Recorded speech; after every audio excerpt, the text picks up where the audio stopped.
यह कहानी एक ऐसे व्यक्ति की है जिसने अपनी जिंदगी में कई लोगों को धोखा दिया था। उस व्यक्ति का नाम था अरुण, जो एक छोटे से शहर का व्यवसायी था। अरुण का व्यापार बहुत अच्छा चल रहा था, लेकिन उसे हमेशा इस बात का घमंड था कि उसके पास सब कुछ है। उसने अपनी सफलता को दूसरों के संघर्ष और कठिनाई का मजाक बनाकर हासिल किया था। धोखा देने की शुरुआत अरुण का एक दोस्त था, राहुल, जो उसी शहर में एक छोटे से दुकानदार के रूप में अपना गुजारा कर रहा था। राहुल ने कई बार अरुण से उधारी ली थी और अरुण ने उसे कड़ी शर्तों पर पैसे दिए थे। लेकिन एक दिन अरुण ने राहुल को धोखा देने का फैसला किया। वह जानता था कि राहुल का व्यापार ठीक नहीं चल रहा था और उसने जानबूझकर राहुल से कागजात पर साइन करवा लिए, जो बाद में राहुल के लिए भारी नुकसान का कारण बने। राहुल की मौत और बदला। राहुल को जब पता चला कि अरुण ने उसे धोखा दिया है, तो वह बुरी तरह टूट गया। वह बहुत दिनों तक परेशान रहा और एक दिन उसकी अचानक मौत हो गई। किसी को नहीं पता चला कि वह किस वजह से मरा, लेकिन सभी को यह शक था कि वह आत्महत्या कर चुका था। उसकी मौत के बाद अरुण को कोई अफसोस नहीं हुआ। वह सोचता था कि अब राहुल का कोई कुछ नहीं कर सकता, लेकिन यह सच नहीं था। अरुण को परेशान करने वाली घटनाएं कुछ दिनों बाद अरुण के साथ अजीब घटनाएं घटने लगीं। रात में वह सोते समय किसी की सिसकियों की आवाज सुनता।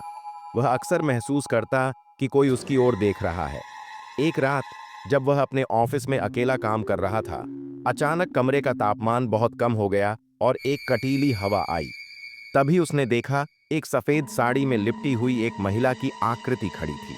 उस महिला के चेहरे पर एक अजीब सी काली छाया थी और उसकी आंखों में घृणा और बदला लेने की भावना साफ झलक रही थी।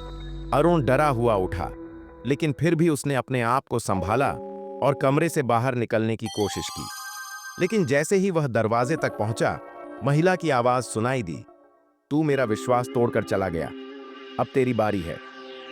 राहुल की आत्मा का बदला। अरुण ने समझा कि यह राहुल की आत्मा है, जो उसके साथ यह सब कर रही थी। उसने कई तरह से उसे शांति देने की कोशिश की, लेकिन आत्मा ने हर बार उसे परेशान किया। एक रात जब वह गहरी नींद में था, राहुल की आत्मा ने उसे घेर लिया और कहा, "तूने मुझे धोखा दिया था, अब तू खुद को अकेला महसूस करेगा।" अगली सुबह जब अरुण जागा, तो उसके शरीर पर चोट के निशान थे, जैसे कोई उसे मारने की कोशिश कर रहा हो। उसे महसूस हुआ कि यह उसकी जिंदगी का सबसे बड़ा सबक है। धोखा देने का कोई फायदा नहीं होता।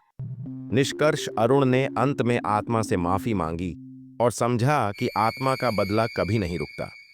राहुल की आत्मा को शांति तब मिली जब अरुण ने उसे दिल से माफी मांगी और सार्वजनिक रूप से अपने अपराध को स्वीकार किया। धोखा देने वालों को कभी सुकून नहीं मिलता।